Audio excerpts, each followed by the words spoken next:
join us as we go live to Colombia, where President Gustavo Petro is set to offer statements live from the city of Cali. Let's listen to the union, the Association of Workers of the Central Union of Workers and labor organizations, health personnel, the women, heads of homes,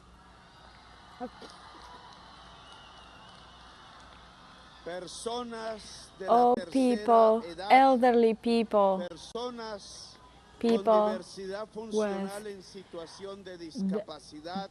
with disabilities, people live,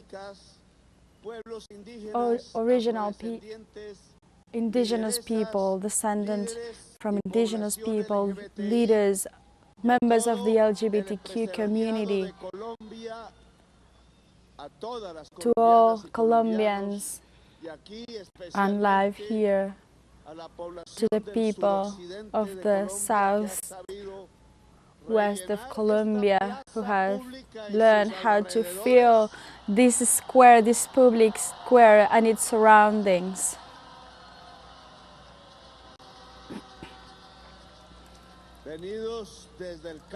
That have came from Cauca and Nariño, from the municipalities of Cauca, there, the young men from the neighborhood of Siloé, where I spent so many nights and lived, to the whole people of Cali, the people of Cali that resists,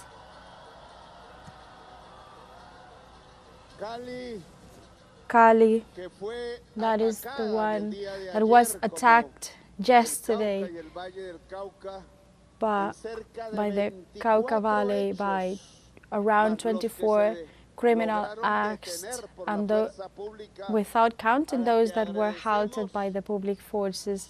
The public forces, we are very thankful for their work that is on the side of the protection of the human rights and freedom rights of the people of Colombia.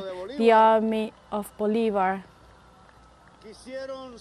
they wanted to silence us. They wanted to silence Cali and the southwest of Colombia with terror and fear. They hurt the dozens of inhabitants of the southwest of Colombia, and there were citizens who died, citizens from Cali who died, members of the public forces who died trying to defend the people. Even today, today I will speak about this. Today, the owner of the national constitution and the sovereign of the people, I want, right now, I want to think among all of us in one person that is debating himself between life and death alongside his family members, of whom I was not close politically, but with his mother I was, and also with his grandfather, who even when being President of Colombia and spending nights and days of love and war and clandestinity, we had at the end even began a Caucana, Carmenza Londoño, in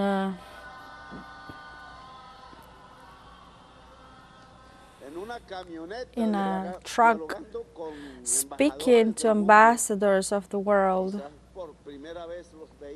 That maybe for the very first time I saw him speaking to the delegates of the government of Julio César Turbay there,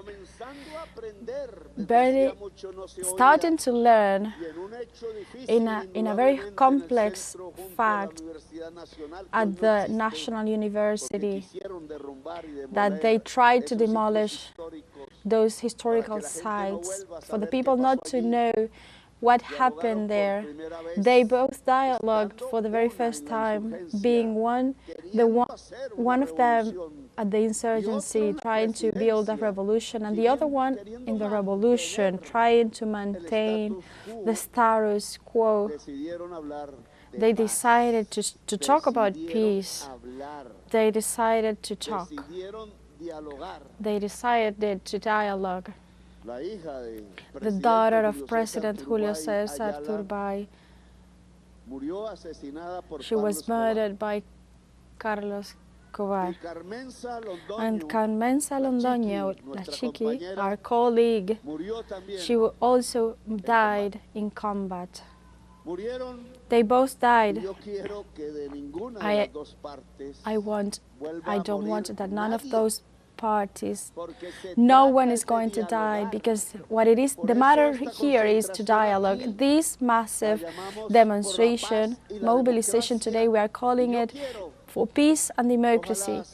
And without radicalization, I want at this moment, as I asked during the concert of the For Hope, that full the center of Bogota, hundreds of youth from Bogota, young women and girls,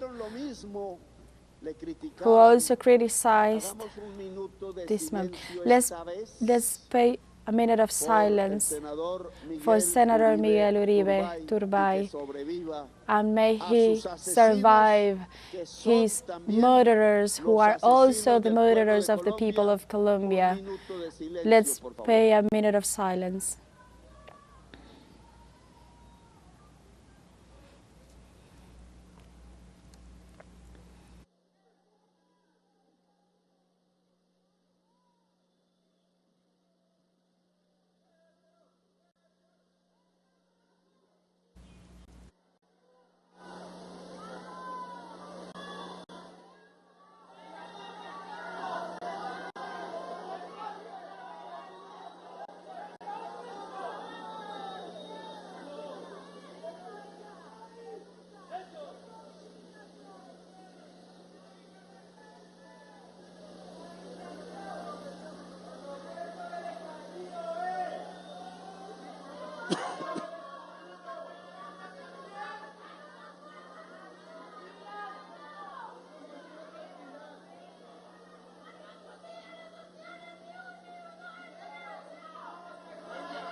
Bien.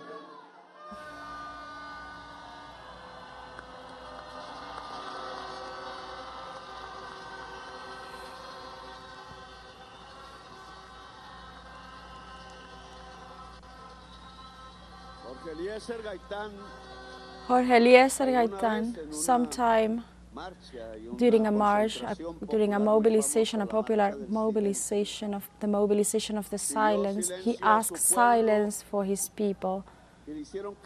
And they listened to them because that silence had a powerful force, even more revelry.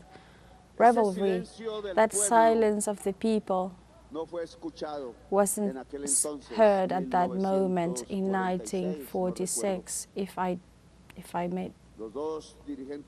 Both liberal leaders who were facing were murdered. One of them was murdered and the other one took his own life. That was an era that should have not been done. The murderers of Gaitán knew what they were doing. The revolution was ended.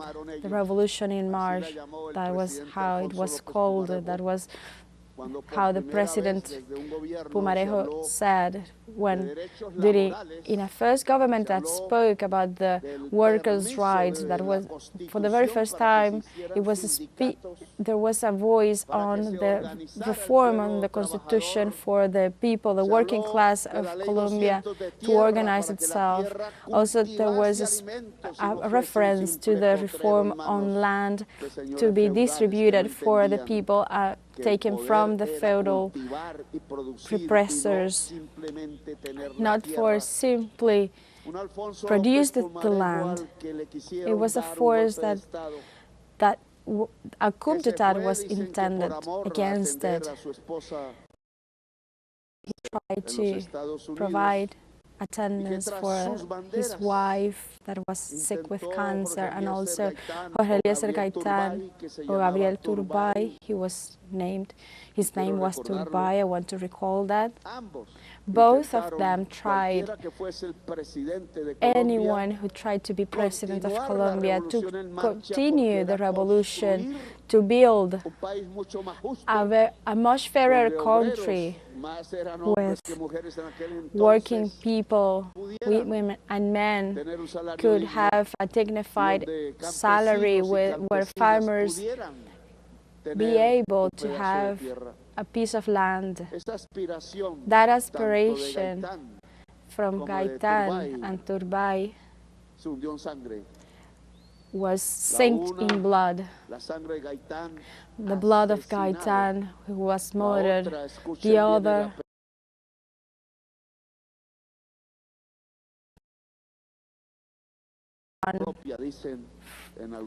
through his own hands, because he couldn't stand that as of that moment there was so much blood and fire against the Colombian people and its aspiration, its rights. That what was strengthened was fascism in Colombia at that moment.